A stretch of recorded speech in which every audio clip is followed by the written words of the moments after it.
बोलेलन तो ओनस तो सबके ऊपर होके चाहिए ना, रिस्पॉन्सिबिलिटी मस्ट बी फिक्स्ड।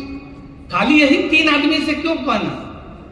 ये लोग एगो दैवा के पापी बा, ठीक बा, लोग भोजपुरी से बनल लोग बा, इनकरा पर अधिकार बा, लेकिन और लोग के जिम्मेवारी ओकरा से कम नहीं के हो जाए।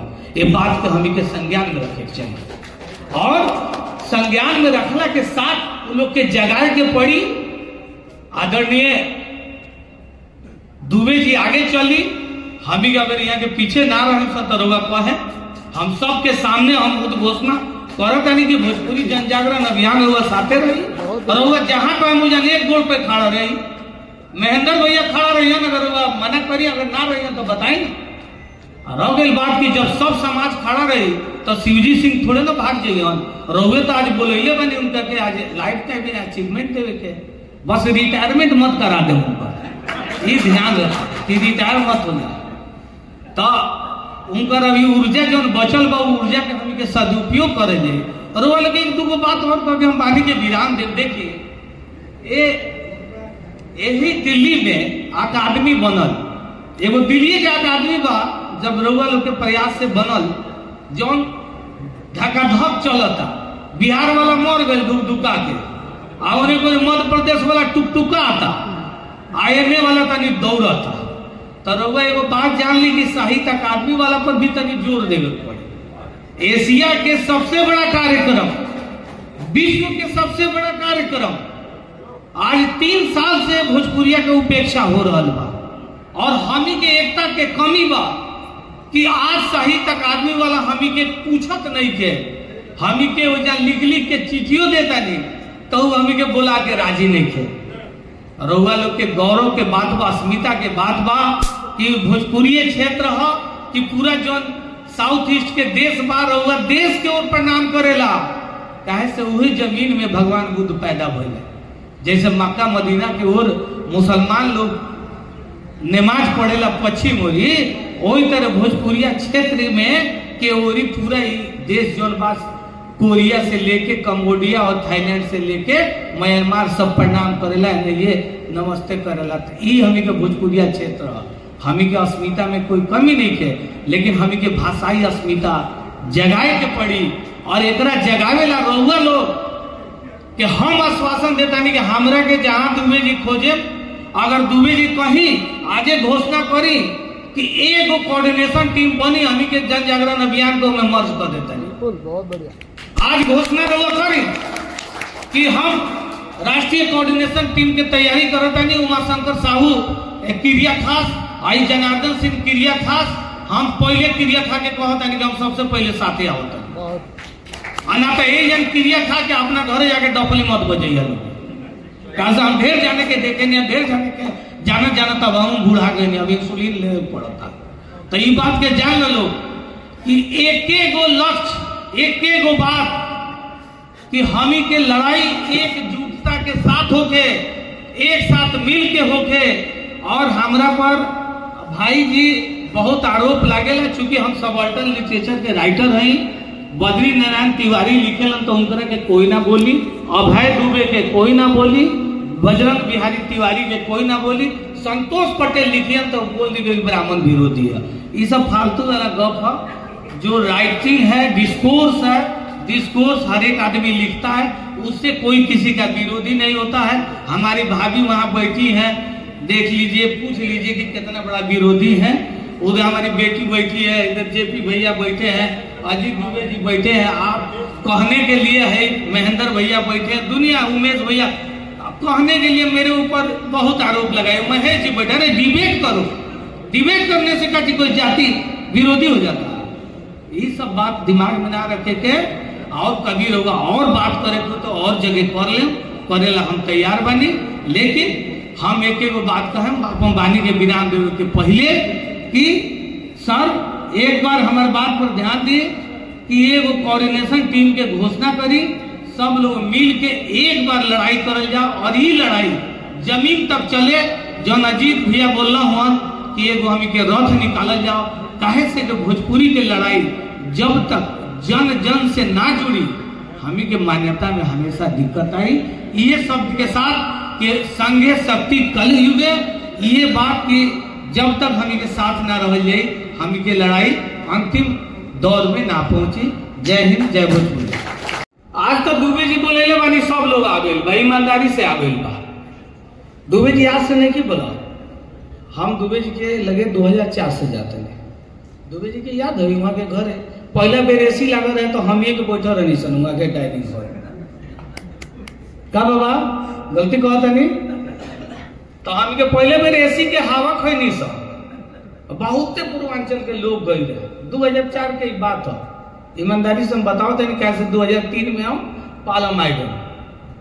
अब बहुत हमी के क्रिया खैनी सब, ढेर क्रिया खैनी, बहुते लोग आए, कितना लोगों में बूढ़ो हो गए, हम बूढ़ो हो गए, बड़ी जवान रही तरह, अब बाल बाल झड़ गए हमारे।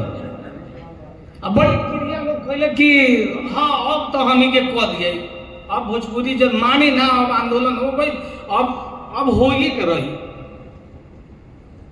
ठीक बा, काम बढ़ल, फिर आगे काम बढ़ल, फिर हमी के काम हो दिन क्रिया उरिया खा ले निशान, फिर चल जाए निशान अपन अपन इनार खोदे लगे। हम खोदे नहीं, ऐसा बात नहीं थे कि हम कोनो दूध के धो वाला पानी के आंकड़।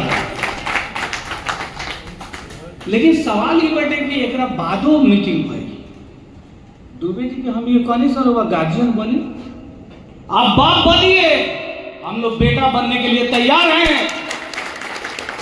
इन्होंने बेटा भी बनाया, अब इनको बेटा चयन करने में गड़बड़ी हो गई। चुन तो लेते हैं लड़कुआ भाग जाता है। अब सवाल अब भाई अंतिम दौर के लड़ाई, अभी अंतिम दौर के लड़ाई पर आदरणीय महेंद्र भैया बैठल बने, रोवा ईमानदारी से बताए कि रोवो ये प्रयास कैले रहनी कि ना कैले रहनी, कैले रहनी। गोल मार्केट में रउआ बोलौले रही सब आदमी के, हम गए रहे, हम उस तमाम मंच पे जानी, अगर हमरा बुलाओ जाई हम जरूर जाए। हम टिटिहिरी है, टिटिहिरी खाली टिटी टिटी करत रहे, हम टिटियात रहे, हम तब तक टिटियात रहे जब तक रउआ कान में ठेपी ना लगा, आवाज जाती। सवाल ये था कि जब के मकसद एक के बाद गोल एक के बाद और हमी के सबके लक्ष्य एक के बाद, तो हमी के भटकत कहाँ बनी सब। हमरा पर का आरोप लागता नहीं लागत, तू छोड़ दियो, हम लड़े ला तैयार बनी, हम काफी बनी कर। लेकिन भोजपुरी खतर रहुआ कहन कि जूता उठाए के बता, अगर सबसे पहले हम ना उठैली तो रहुआ हमरा वजन 20 जूता मारी। अभी शिवजी भाई के प्रोग्राम होता, अगर जे भी लोग गए हुई हो प्रोग्राम में, होटल के अंदर में मीटिंग होत रहे, लिखल बा भोजपुरी भाषा के अष्टम अनुसूची में शामिल कराए के अंतरराष्ट्रीय प्रयास। हम कहनी लास्ट में हम देख लोग बोलो कि संतोष तनी तू बोल लो, हम कहने ठीक बा। तो हम कहने की एगो बात बताई, अंतरराष्ट्रीय प्रयास का तो मॉरिशस से लोग डांडा लेके आई कि नेपाल से लोग हथियार लेके आए। माने भोजपुरी लोग 12 लाख लोग मॉरिशस में बा, 11 लाख लोग नेपाल में बा, अब 20 करोड़ भारत में बा। वो लोग वो यहाँ से ले आई पार्टी बना के कि चलो लगी लड़ा जाओ। आप हमको मेथोडोलॉजी बताइए, what is your modus operandi, आप करेंगे कैसे? क्योंकि जे रात के प्रोग्राम हुई और अगला दिन अपन गाना ना सुन के सब जने सूझ लो, 1 साल बाद फिर जाके चले अंतरराष्ट्रीय प्रयास शुरू करेंगे। सवाल ये बात कि कितना दिन तक ये अंतरराष्ट्रीय प्रयास चले। हमरा पे तनी लोग झुझला गई, काल कहल ते बड़ा खराब उरेब बोलेली, तोर बात बड़ा उरेब हो। हमें का उरेब हमर दे 10 साल से हम तुहे लोग के बीच में के पैदाइश से ही कोनो अलग से नहीं किया, आसमान में से नहीं की टपकर। अजीते दुबे जी के बनावल हमी के शिष्य बानी सन, चाहे शिवे जी के शिष्य बानी सन, चाहे महेंद्र भैया हमी के तो जी आंख खोलने बानी दिल्ली में, ये लोकल बा।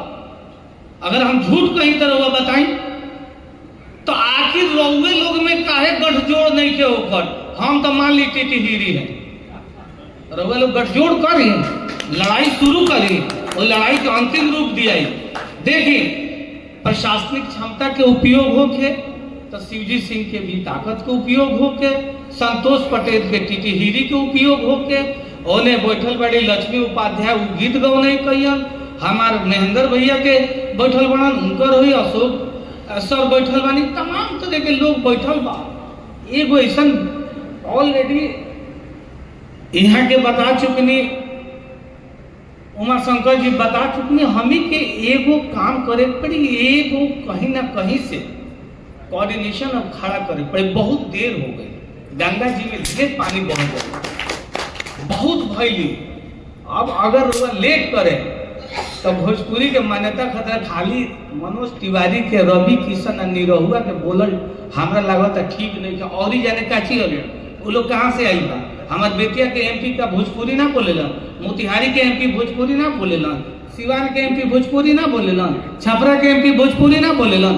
तो ओनस तो सबके ऊपर होके चाहिए ना, रिस्पॉन्सिबिलिटी मस्ट बी फिक्स्ड। खाली यही 3 आदमी से क्यों कहना, ये लोग एगो दैवा के पापी बा, ठीक बा, लोग भोजपुरी से बनल लोग बा, इनकरा पर अधिकार बा, लेकिन और लोग के जिम्मेवारी ओकरा से कम नहीं के हो जात। ये बात के हमी के संज्ञान में रखे चाहिए, और संज्ञान में रखला के साथ उन लोग के जगाए के पड़ी।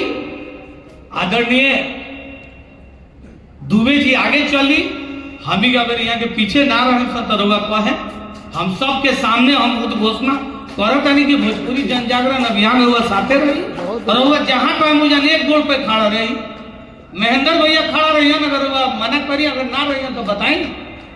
रह गई बात की जब सब समाज खड़ा रही तो शिवजी सिंह थोड़े ना भाग जाइए, रहुए तो आज बोले बने उनका के आज लाइफ टाइम अचीवमेंट देवे के, बस रिटायरमेंट मत करा दे उनका, ये ध्यान रखा कि रिटायर मत होना।